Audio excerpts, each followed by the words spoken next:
Izolo ngike ngangena ku live obekade wenziwe uSkhova Mhlongo la khona bebeqoqa laphana be-fundraiser ama 20 rand omngcwabo walensizwa le yakamvelase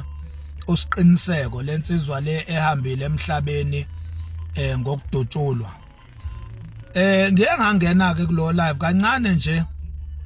ngafika laphana ngabonga ukuthi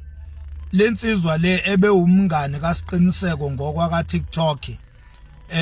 uSkhova Mhlongo awuqhube lo mbono. Fike ngabonga lapha yana into ebingenza ke ngibonge ngibonga uSkhova ukuthi uyayenza lento ukuthi ngiyakhumbula ukuthi lo mbono kahle kahle uqalwe nguye ngqo usiqiniseko umnikazi womngcwabo uqalwe uye lo mbono. Last week bangifonela mina usiqiniseko nezinye nje insizwa engeke ngibiza amagamazo la bangifonela ngangisemsebenzini ke ma bengifonela usiqiniseko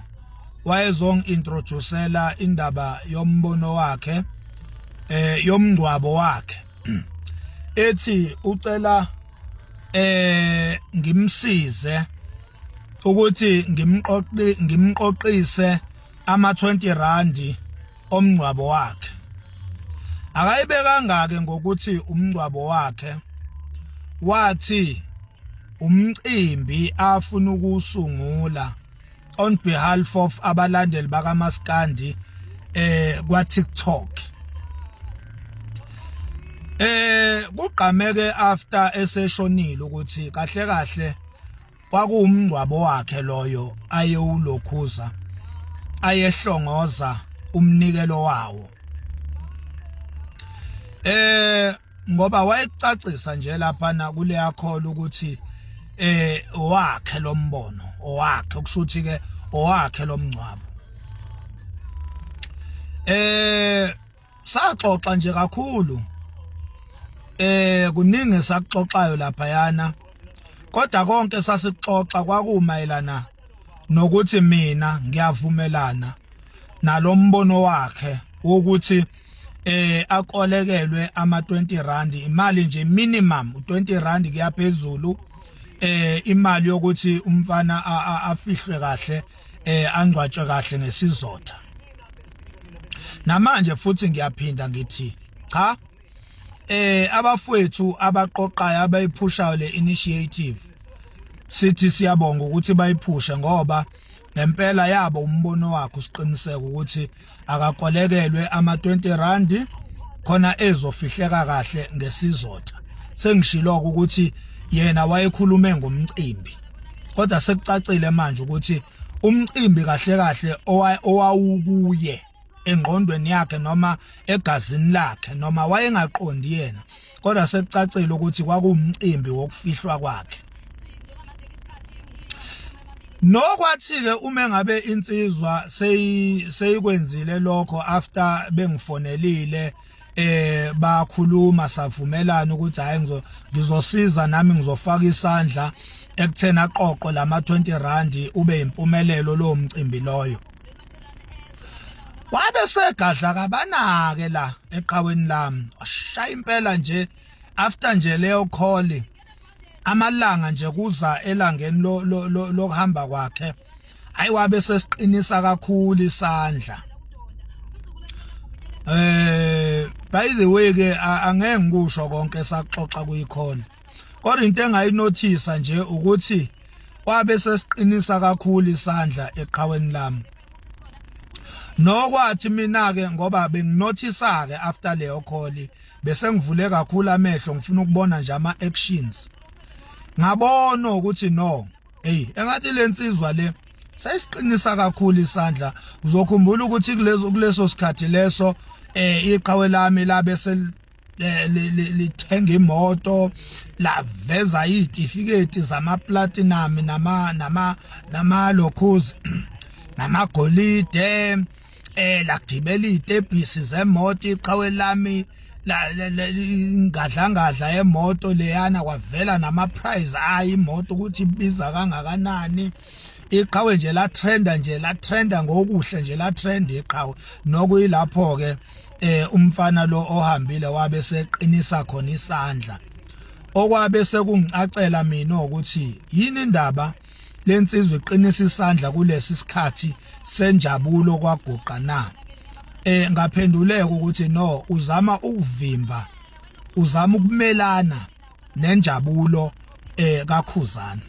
okwaba ke into ebhlungu kakhulu leyo uma ngiyibheka mina after kade sixoxa efonini sixoxa nje kahle kumnandi uyabona nje kunamaplan amahle efuture kwangishaya lokho ngabe sengenza ivideo ke nizoyikhumbula ivideo engayenza la khona ngathi ngiyahoxa kulo mbono wakhe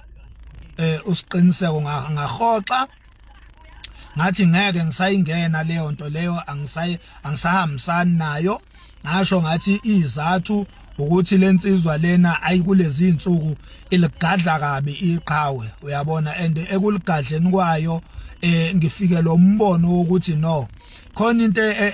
engahambi kahle la khona into eshaya amanzi la uyabona ngabona nje ukuthi khona into engahlangani la awukwazi ukuthi ungaqhamuka nento enhle after sewuqhamuke nento enhle bese uba nezenzo ezimbi wena uyabona and lento enhle oqhamuka nayo beyizobumba le ndima ihlanganise kube kuhle ukuthi awu abalandeli baka TikTok bamaskandi baqhamuke nombono ongaka mase kuvela nokuthi lo mbono uqhamuke nobani awuye kuhlakaniphile lensizwa kaMvelase yona eplane yonke lento sisiza silekelela kwenziwa konke ngabe sengiyabona ukuthi hayi man konke engahlangani la umbono muhle kodwa izenzo zimbi ngabona lapho ukuthi nje konke engahlangani la ngenza ivideo ke ngahoxa kanti ahoxeni kwami I think 3 to 4 days down the line ilapho ke la insizwa yabeke sebeyishaya khona ke insizwa yahamba njobe ihambile nje nokuyinto ke esingayijabuleli singoma khanya kuyinto nje ebhlungu kakhulu ngoba noma ngathi ube wrong kangakanani kodwa sidini lami njengo Max Makhanya hayi bengekho ekutheni mhlambe sekuumuntu ongamela ukuthi ngempela ashone cha mina anginayo leyo nhliziyo yokuthi umuntu ongenzo owenza okubi phambi kwami usedeserve ukufa angazi ke uma kuthiwa ukwenza kimi lobo bubi engikusho nje ukuthi maye kwenza ngibhekile cha anginayo leyo nhliziyo mhlambe ke ngingaba nayo makuthiwa lobo bubi ubenza kimi ngqo personally njengoba nje uma ngabe kuukuthi isandla somuntu lesahambe ngaso we believe ukuthi mhlambe khona ububi abenzile kulowo muntu personally ngoba it doesn't make sense ukuthi ubengashawa uMax amshayelo ukuthi uthuka uKhuzani kanti uMax uKhuzani yini uyabona engathukanga mina ethuka uKhuzani uyabona mhlambe ethuke ubaba uMsweli mhlambe ethuke uGatsheni mhlambe ethuke uNjoko ngoba baningi nje abantu usiqiniseko abehambe banyathela amakhona akuyena uKhuzani kuphela bonke nje hayi bonke baningi abaculu lensizwa ebibamise kabi ngempela ngemhlaziyo nama comment ayo baningi kakhulu yabona babala uGatsheni ngiyakhumbula uGatsheni ngelinye ilanga imbiza ngani ngesiAram senkosi kuningi uyabona but I don't believe ukuthi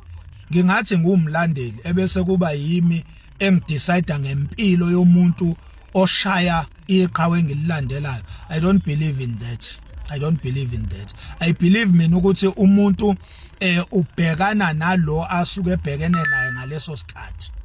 uma ngabe khona insizwe ebhekene nami imina engizothatha izinqumo ngaleyo insizwa hayi ukuthi kube umlandeli wami othatha izinqumo on my behalf cha I don't believe in that uyabona so asithi njalo ehlanga lingehlile sithi dudu kubo bonke abalimele.